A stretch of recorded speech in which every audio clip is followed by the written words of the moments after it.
Please subscribe channel. अपने आत्माओं, जब काल को कहा भगवान ने कि भी जा तू इनसे पूछ ले, जो तेरे साथ जाना चाहते हैं सब इच्छा से मैं भेज दूंगा।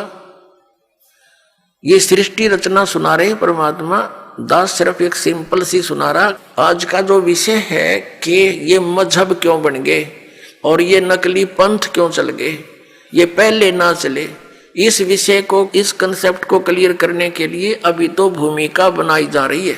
ये सृष्टि रचना दास कंप्लीट नहीं सुना पा रहा है क्योंकि समय के अभाव से। तो अब बात यह है कि वो ये जो काल भगवान है, ब्रह्म सरपुरुष, ये हमारे पास आया और कहा कि पिताजी से मैंने तपस्या करके ऐसे ऐसे 21 ब्रह्मांड लिए हैं और 5 तत्व और 3 गुण प्राप्त कर लिए हैं। इनके द्वारा वहाँ ऐसे बनाऊंगा, ऐसे बनाऊंगा, स्वतंत्र रहा करेंगे वहाँ पर। हम तो पहले ही तैयारी थे, हमने सब ने कहा कि देखो हम आपके साथ चलने को तैयार हैं, लेकिन पिताजी की आज्ञा मिल जाए तो चल सकते हैं। तो उसने आकर के परमात्मा से बताया कि हे प्रभु, कुछ आत्माएं मेरे साथ जाने को तैयार हैं, आपकी आज्ञा चाहते हैं। परमेश्वर कहने लगा मेरे साथ चल, मेरे सामने हाँ भरवा दे, मेरे सामने उनकी सहमति करवा दे, तब मैं भेजूंगा। परमात्मा और ये काल, ये ब्रह्म सरपुरुष, ये वहां आया। परमेश्वर ने पूछा भी जो भी इसके साथ जाना चाहते हैं हाथ खड़ा करो, स्वीकृति दो अपनी। अब परमात्मा के सामने सब लज्जित हो गए कि अपने मालिक के सामने कैसे कहें हम इसके साथ जाएंगे। नीचे गर्दन कर ली, सन्नाटा सा छा गया।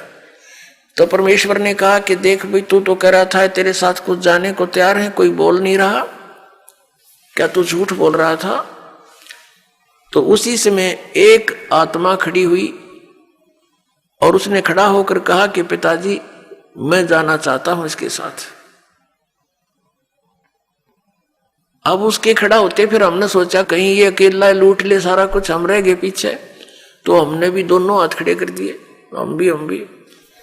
जैसे क्लास में बच्चे होते हैं ना, एक टीचर प्रश्न पूछता है तो डरता डरता पहले 1-2 हाथ खड़ा करा कर फिर सोचे कदे हमने पिटाई हो जा, हम भी करते। किसी ने कुछ नहीं आता वो भी हाथ खड़ा कर दिया करें।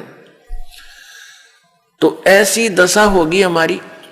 परमेश्वर ने कहा भी ठीक है, जो भी तेरे साथ जाने की इच्छा रखते हैं इन सब के नंबर मेरे पास हैं, आप जाओ अपने ब्रह्मांड में। ये 21 ब्रह्मांड पहले सतलोक के अंदर ही थे। जैसे दिल्ली के प्रधानमंत्री जी अपने पुत्र को कोई प्लाट दे दे बाहरी दिल्ली गांव में, यानी हरियाणा या इधर राजस्थान के बॉर्डर पे, ऐसे ये प्लाट वहां दे दिए थे इसको 21 ब्रह्मांड। ये वहां घूम रहे थे खाली। तब परमात्मा ने कहा ठीक है अभी तू जा अपने प्लाटों में, मैं भेजूंगा इनको, अपने हिसाब से भेजूंगा, ऐसे नहीं, मेरा विधि अलग होगी तेरे साथ भेजने। तो उन सभी आत्माओं को जो वहां पर नर आकार थे, सूक्ष्म बीज रूप बना दिया। परमात्मा जो चाहे सो कर ही। पुण्यात्माओं, अभी तक हम खासकर इस कलयुग के इस थोड़े से दौर में भगवान के अध्यात्म मार्ग से कोसों दूर हो चुके हैं। यदि कोई भगवान की लीला सुनाता है, हमें अटपटी सी लगती है, हम उसको स्वीकार करने को तैयार नहीं होते। हमारे स्वीकार ना करने से भगवान की महिमा या वो लीलाएं झूठी नहीं हो सकती। जैसे जब हम छोटे छोटे थे उस समय क्या देखा करते थे, ऐसे तगड़े तगड़े बूढ़े बुजुर्ग, और उनके विषय में बताया करते थे ये 5 मन 40 किलो का 1 मन होता है, यानी 200 किलोग्राम वजन को सिर पे रखकर, और लकड़ी की सीढ़ियां, खड़ी सीढ़ियां होती थी, खड़ी लकड़ की, एक तो पौड़ी होती है ऐसे, जो वो खड़ी पौड़ी होती थी, और छत पर मिट्टी डालते होते थे, कच्ची मिट्टी छत देते थे नए मकान में। कहते हैं ये 200 किलो वजन को उसके बड़े बड़े टोकरे होते थे, झाले बोला करते उनको, उसको भरकर इसके सिर पर रख देते थे इनका, और ये ऊपर चढ़ कर और वहां डालाते थे।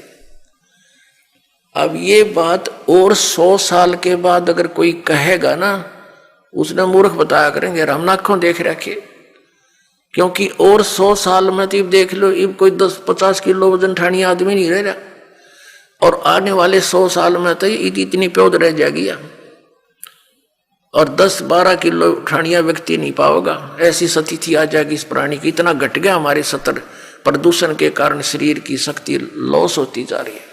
और इससे और पीछे जाए तो और तगड़े तगड़े व्यक्ति थे। भीमर की कथा हम सुने तो कोई ना सिर गले उतरती, और वो सच्ची थी सारी। ये तो ही एक बल के आधार से, एक आध्यात्मिक बल अलग होता है। अगस्त ऋषि जी ने 7 समुद्रों को एक ही घूंट में ऐसे चुलू उठाई थी और ऐसे पी लिया था, खाली हो गया था ये बिल्कुल। इसमें ये मगरमच्छ तड़पते दिखाई दे थे। और फिर प्रार्थना की गई, हे ऋषि जी ये तो सब बुरा हाल हो जाएगा, यहाँ का बैलेंस बिगड़ जाएगा, आप भी नहीं रहोगे क्योंकि पृथ्वी पर वर्षा का अभाव हो जाएगा, सब प्राणी मर जाएंगे। तो फिर उसने कहते उल्टा ही कुरला कर दिया, ये पूरे मर गए। तो ये कोई बड़ी बात नहीं है।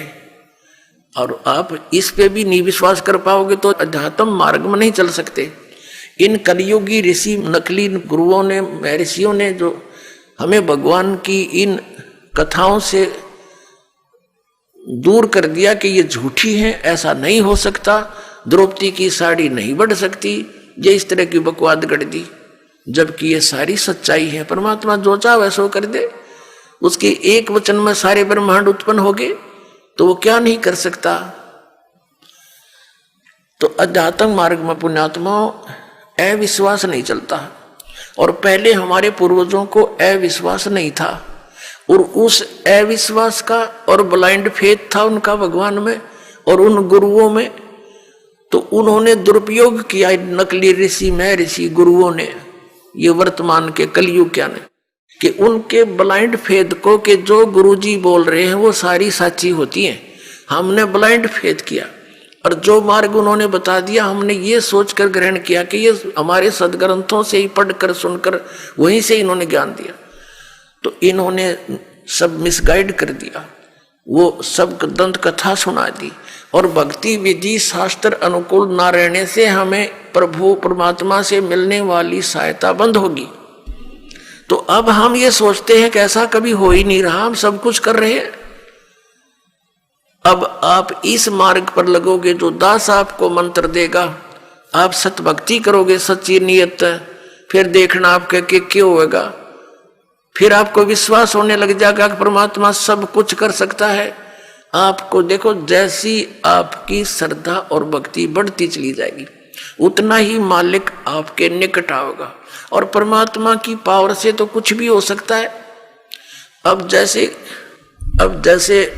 एक जैक होता है, जैक इतना को सब सारा लोहे का जुगाड़ सा, जिसने उसके फंक्शन का ना पता हो और कोई ये कहे कि ये जैक 250-300 क्विंटल यानी 3-4 टन के ट्रक को इंक्लूडिंग उसके वजन, उसके वेट के, और वो इतना ऊंचा उठा दे 1 फुट, तो कैसे जच्चा, किसी व्यक्ति का जच्चा या जिसने उसका फंक्शन का ना पता हो, और उसने लगा के देखो 2-4 रुपये घुमा दे, इतना ऊंचा उठा दे, सारे के सारे ने चाहे बजरी का भरा हो सारा वो ट्रक, और ऊपर उठा दे वो।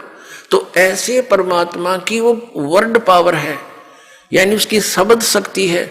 वो सारे ब्रह्मांडों को उठा के छोड़ दिया और उस शब्द शक्ति से चल रहे हैं, घूम रहे हैं, अपनी अपनी क्रिया कर रहे हैं।